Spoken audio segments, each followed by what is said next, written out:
Avant que le débat ne s'engage, je voudrais dire, mesdames et messieurs les sénateurs, un mot des violences que nous avons déplorées et de la sécurisation des probables manifestations de samedi prochain.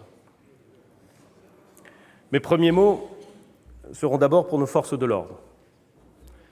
Ces hommes, ces femmes ont été les victimes d'un incroyable déchaînement de violence dont bien souvent le but était d'attaquer, de blesser, parfois même de tuer. Ces hommes, ces femmes ne sont pas simplement des représentants de la République. Ne seraient-ils que des représentants de la République, ce serait déjà une immense fierté. Ils ont été samedi des gardiens de la République, des incarnations de la République, des défenseurs de la République. Je veux leur dire, en mon nom propre, et au nom de l'ensemble du gouvernement, et je crois au nom de l'ensemble de la nation, ma reconnaissance, mon admiration face à leur sang-froid, face à leur professionnalisme.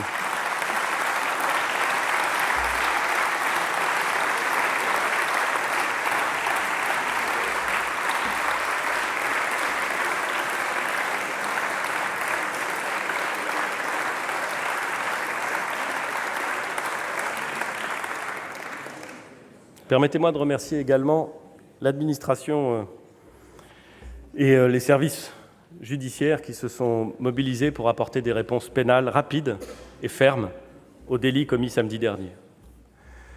Je voudrais aussi, mesdames et messieurs les sénateurs, redire mon dégoût en découvrant les images du saccage de l'Arc de Triomphe. Ce dégoût, des millions de Français l'ont ressenti dans leur chair, tout comme ils condamnent les menaces ou les agressions contre les représentants de la nation, élus ou fonctionnaires. Nous en retrouverons les auteurs, ils seront traduits en justice, et j'espère, mesdames et messieurs les sénateurs, qu'ils seront sévèrement punis.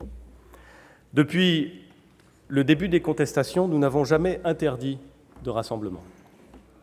Cela étant, les événements de samedi dernier doivent nous conduire à faire preuve de la plus grande prudence et de la plus grande détermination.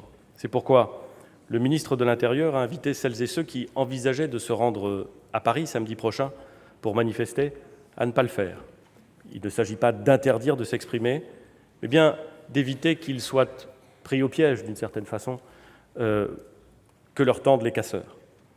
Pour y faire face, le gouvernement va mobiliser des moyens exceptionnels qui s'ajouteront aux 65 000 forces de sécurité qui seront déployées dans toute la France.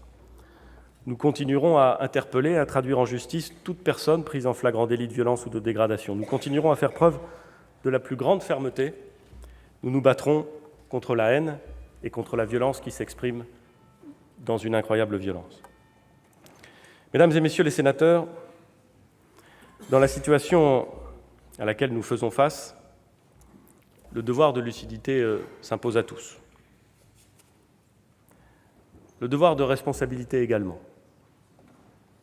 Aux élus, aux membres du gouvernement, aux élus locaux, aux responsables des formations politiques, aux commentateurs, aux éditorialistes, aux citoyens, à tous. Il s'impose à tous parce que la liberté va toujours de pair avec la responsabilité. Je voudrais, pour en conclure, profiter de cette tribune pour saluer tous ceux qui ont lancé ou relayé cet appel au calme. Des organisations syndicales, des associations, des élus nationaux, quelles que soient les formations politiques dont ils sont membres, et quelle que soit la vision ou la position qu'ils puissent avoir face au gouvernement. Ils ont dit que leur responsabilité était d'appeler au calme et à ne pas manifester samedi. Cette responsabilité les honore et je voudrais dire combien elle les grandit. En France, dans cet hémicycle, comme dans toutes les rues, c'est la République qui doit avoir toujours le dernier mot. Elle est notre chose commune. Et puisque nous l'aimons, nous devons la préserver. Je vous remercie. Merci, Monsieur le Premier ministre.